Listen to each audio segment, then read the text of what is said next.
സംസ്ഥാന labour code നടപ്പാക്കുന്നതിനായി trade യൂണിയനുകളുമായി ചർച്ച നടത്തുമെന്ന് മുഖ്യമന്ത്രി വി.ഡി. സതീശൻ. ഒരു തൊഴിൽ നിയമവും പ്രാബല്യത്തിലില്ലാത്തതിനാൽ അനിശ്ചിതത്വമുണ്ടെന്നും മുഖ്യമന്ത്രി പറഞ്ഞു. അല്ല, ഇതിൻ്റെ അകത്തുള്ളൊരു പ്രശ്നം, ഇന്ത്യയിലെ എല്ലാ സംസ്ഥാനത്തും ഇത് നടപ്പാക്കി കഴിഞ്ഞു. കേരളത്തിൽ ഇത് നടപ്പിലാക്കിയിട്ടില്ല. ഇത് പാർലമെന്റ് പാസ്സാക്കിയ നിയമമാണ്. ഇതിൻ്റെ പ്രശ്നം എന്ന് വെച്ച് കഴിഞ്ഞാൽ ഒരു തൊഴിൽ നിയമവും പ്രാബല്യത്തിലില്ല.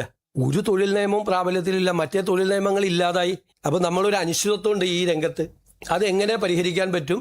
പുതിയ ലേബർ കോഡിൽ വന്നിരിക്കുന്ന തൊഴിലാളി വിരുദ്ധമായ കാര്യങ്ങൾ എങ്ങനെ അതിനെ അഡ്രസ്സ് ചെയ്യും എന്ന് ചർച്ച ചെയ്യുന്നതിന് വേണ്ടിയിട്ടാണ്. നടപ്പാക്കില്ല എന്ന് പറയാൻ എളുപ്പമാണ്, പക്ഷേ ഒരു തൊഴിൽ നിയമവും പ്രാബല്യത്തിലില്ലാത്ത സ്ഥിതി വരും. നേരത്തെ തൊഴിൽ നിയമങ്ങളെല്ലാം ഇല്ലാതായി. ഗവൺമെന്റിന്റെ മുമ്പിലുള്ള പ്രശ്നം മനസ്സിലായല്ലോ. നേരത്തെ ഒരു തൊഴിൽ നിയമവും ഇല്ല. ഒരു തൊഴിൽ നിയമവും ഇല്ലാതെ ഈ തൊഴിലാളികളെ പ്രൊട്ടക്ട് ചെയ്യാൻ പറ്റുമോ?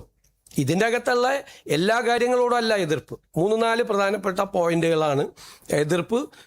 ഞങ്ങളും പാർട്ടി എന്നുള്ള നിലയിൽ ലേബർ കോഡിനെ പാർലമെന്റിൽ ഞങ്ങൾ എതിർത്തതാണ്. പക്ഷേ ഏതെങ്കിലും തൊഴിൽ നിയമം സംസ്ഥാനത്ത് ഇല്ലാതിരിക്കുന്ന ഒരു സാഹചര്യം വരാൻ പറ്റുമോ? തൊഴിലാളികൾക്ക് പ്രൊട്ടക്ഷൻ ഇല്ല. അപ്പോൾ അങ്ങനത്തെ ഒരു അനിശ്ചിതത്വം നിലനിൽക്കുകയാണ്. അതിനൊരു പരിഹാരം ഉണ്ടാകണ്ടേ?